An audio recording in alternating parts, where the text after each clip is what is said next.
құрметті тыңдаушылар, қазір Бозарықтамыз. Бозарық Алтын Орда болды. Мен осы жерде клиниканың бастығымын. Қазір біз бұл жерде келіп жатқан ауруларды Ибн-Сина методы бойынша, яғни түркі халықтарының медицинасының методтары бойынша емдеп жатырмыз. Бұл жерде натуральный средстволар қолданылады. Бұның ең басты диета, дұрыс тамақтану бірінші кіреді. Одан кейін здоровый образ жизни, салауатты тұрмыс салты.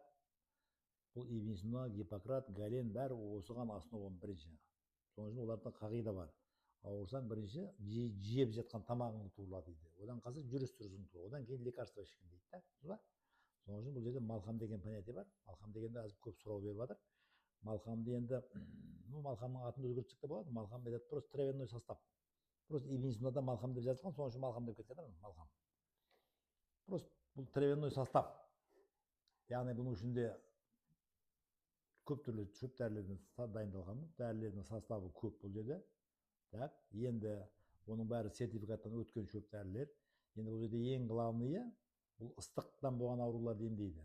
Соның үшін бәрі суық мижазды дәрілердің составында. Енді қазір бұның не екенін айтып берген міне. Это травяное лекарство жазып қойған қараң. Шөп дәрі, созданное великим ученым Абу Али ибн Сина. Бұндай составтар Ибн-Синада өте көп. Мен докторский қылғанымда көргенмін ішінде. Өте көп составтар жазылған. Мысалы үшін сустап тазалауға бір состав, қанды сұйықтатуға бір состав. Сол составтардың біреуін алғанбыз бұл жерде. Бұның механизмі қалай болады? Қандай адамға әсер болады? Орыс тілінде жазылған бұл жерде. Механизм его действия дейді. Это лекарство разжижает кровь, қанды сұйылтырады, очищает печень, бауыр тазалайды, поджелудочную железу, желчный пузырь тазалайды, почканы тазалайды. При правильном использовании, егер дұрыс тамақтанса, он излечивает заболевания дейді.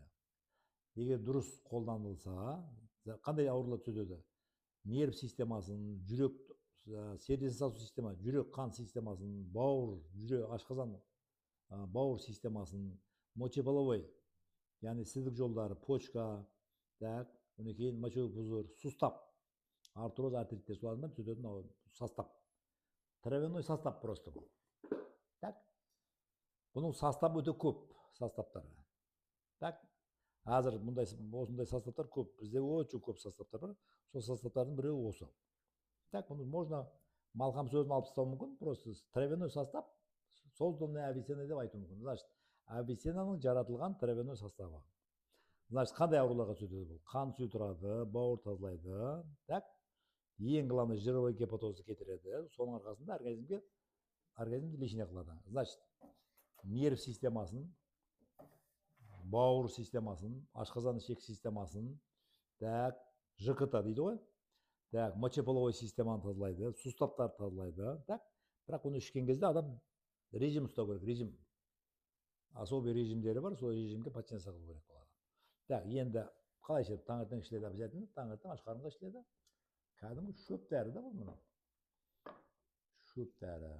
Енді бұның составында, ішіндегі құрамында бұның ішінде ең. Таңертең ішіледі, ішілгеннен кейін организмді очищение қылады бұл. Бұл состав берілген. Таңертең ішіледі бұл. Біреуде 2 рет ішеді, біреуде 3 рет ішеді, әртүрлі ішеді. Действиясы өте керемет. Бұның ішіндегі травалардың бәрі фармконтролдан өткен дәрілер барлығы. Біз ештеңе қосып жатқан жоқпыз. Ибн-Синадағы барлығы, бұның барлығы кітапта жазылған. Бірақ бұның составында турлау керек та. Сол Ибн-Синаның составынан алу керек. Потому что кімнің ішінде ыстығы болса, оған суық дәрі беру керек. Ол ішінде ыстығы барға ыстықты беріп қойсаңыз, ол ауырады. Мысалы, кім ыстықпен ауырған болса, оған егер сіз ерман берсеңіз, жусан берсеңіз, жусан өте ыстық дәрі ол. Ол хуже, қышымасы көбейеді, бауыры ауырып кетеді оған. Мысалы үшін бауырман ауырған адамға жусанды беріп қоймайды. Оған наоборот суық дәрілерді беру керек та. Енді мижаз деген теория бар, бұған отдельный передача береміз. Бәрі соған основанный нәрселер барлығы. Енді действиясы керемет. Без химии, природный метод лечения дейді. Яғни табиғи, натуральный ем, былай айтқан кезде. Келіңіздер, ем алыңыздар. Біздің күндік бағамыз қымбат емес қазір, 14 мың. Зачем мысалы үшін химия ішкеннен гөрі натуральный еммен емделген жақсы.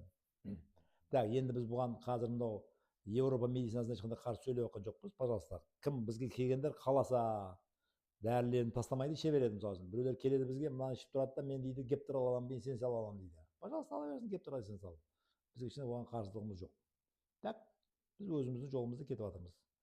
Оларды біз жамандамаймыз ешкімді. Потому что Қытайдың методикасы дұрыс, былай қарағанда да.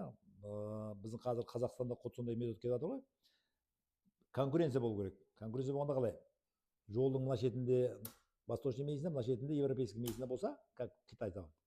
Бізде құт қазір сонда екеуіне де рұқсат беріп қойған. Бірақ екеуі де өзінің системасын дұрыс істету керек. Гуманно істету керек, грамотно істету керек. Сонда халыққа пайдасы болады. Так, болмаса ауру любой нәрседен не дейді, отрицательный эффект алуы мүмкін. Яғни кері әсер алуы мүмкін, дұрыс істетілмесе. Если дұрыс істетілмесе, әсел де зәһарға айланады, біліп алыңыз. Әсел зәһарға айланады, дұрыс істетілмесе. Сол үшін әселде мақал бар. 1, 2, 3 деген. 1 қасық әсел тамақ болады, 2 қасық әсел лекарство болады, 3 қасық әсел зәһар болады. Әселден уланып ауырған адамды мен көргем. Біз баяғыда братишкамыз, сестренкамыз болған, ойнап отырып екеуі 1 литр әсел жеп қойған. Кім көп жеу деп. Келсек температура 43, бір ай жатқан, ішінен қан кетіп, 1 ай жатқан больницада. Әселдің өзі зәһарға айланып кеткен да. Өлмей қалды ғой. Бір әселдің өзін, сол үшін табиғаттағы бәр нәрсенің қандай ішу керек, қайтып ішу керек, қай мөлдерде ішу керек, 3 нәрсе қарап ішу керек соған. Сонда любой нәрсе лекарство болуы мүмкін, любой нәрсе кері әсер болуы мүмкін да. Малхам туралы сіздерге информация бердік, және сұраулар болса бересіздер. Енді кімнің бауыры жировой гепатоз болса, қаны қою болса, давление болса, келіңіздер, бізден ем алсаңыздар, зиян көрмейсіздер. Тыңдағандарыңыз үшін рахмет айтамыз.